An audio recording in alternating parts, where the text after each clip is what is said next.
Today we'll be recapping the 2024 film Bad Boys Ride or Die.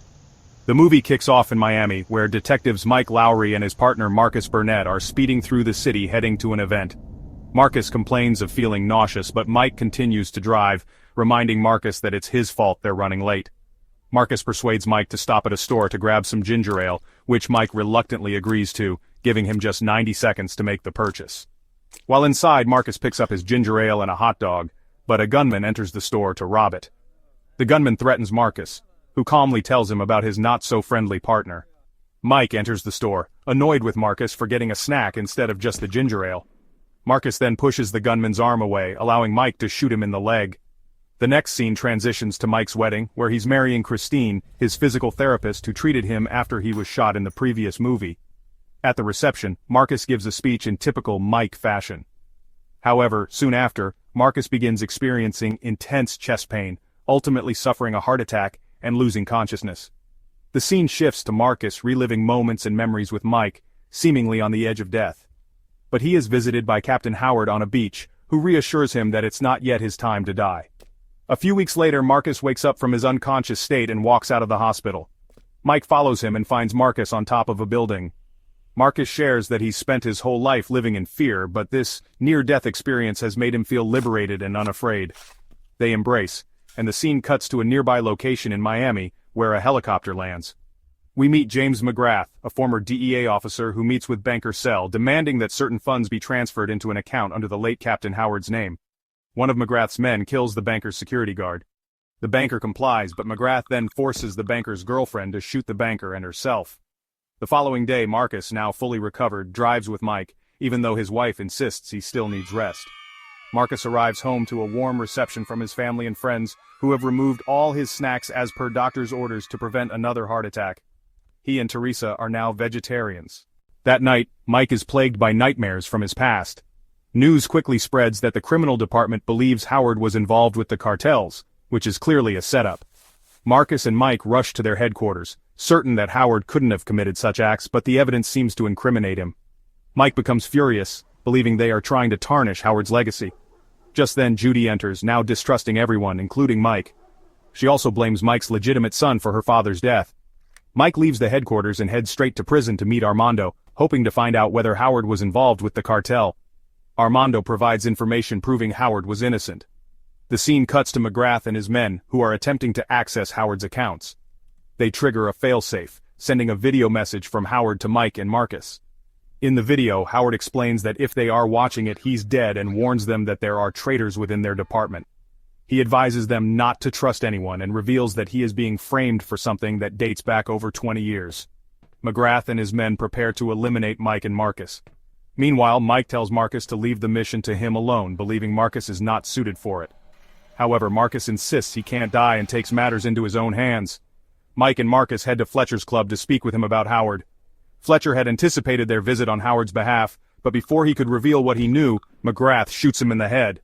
Marcus points his gun at McGrath to force him to talk, but McGrath walks away, with his men chasing Mike and Marcus through a violent shootout. Mike suffers a panic attack in the middle of the road, but Marcus arrives just in time to save him from an oncoming vehicle.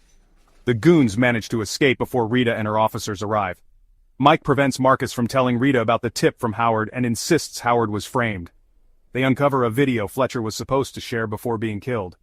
In the video, Howard explains that he had been working on a cartel case, keeping Mike and Marcus off it because 2 other detectives were assigned to it and were killed. He also warns that the cartels have infiltrated their department with rats in higher positions. Back at the prison, Armando prepares for an imminent attack by McGrath's goons. He successfully eliminates them one by one before the cops arrive to apprehend him. Mike tells the authorities that Armando had nearly been killed and urges for his transfer to a more secure facility in Miami. They agree to the transfer, arranging for Armando to be flown by helicopter under the supervision of Mike and Marcus. However, Marcus soon realizes that McGrath and his gang have hijacked the helicopter, forcing the pilot to send a distress signal that falsely implicates Mike and Marcus in the attack. After a drawn-out battle, McGrath escapes with some of his men, leaving the chopper to crash. Mike and Marcus fight the remaining goons while trying to save Armando from being thrown out of the open hatch. Once they manage to free him, Armando helps them crash-land the helicopter into a lake.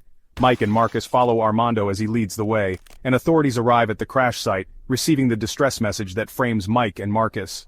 Rita listens to the message but refuses to believe that they could have done such a thing. Despite this, Mike, Marcus, and Armando are branded as fugitives, with McGrath placing a $5 million bounty on their heads. Mike and Marcus follow Armando, who is now on the run. Marcus hopes this will give Mike a chance to bond with his son, but neither is interested in connecting. Both are focused on clearing their names. The following day, they change clothes and get a new vehicle. While driving back into Miami, their truck breaks down.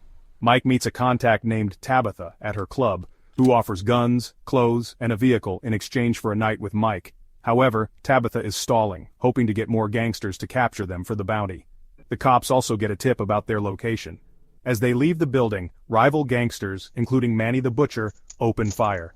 Manny seeks revenge on Mike for smashing his hand with a meat hammer, but his plans are cut short as the trio boards a van and crushes Manny into another car.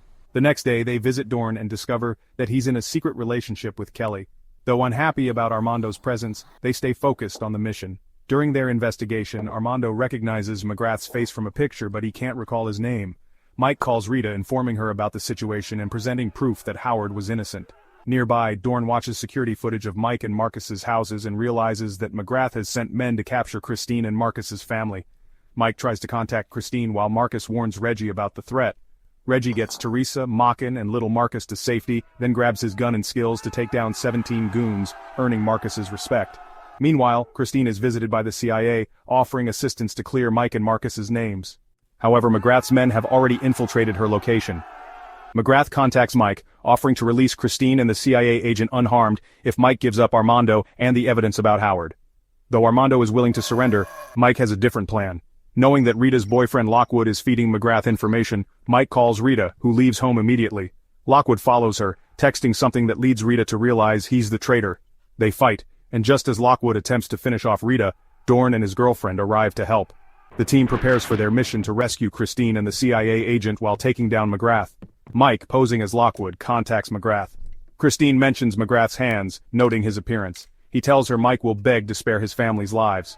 Mike and Marcus begin their plan and assign roles to their team.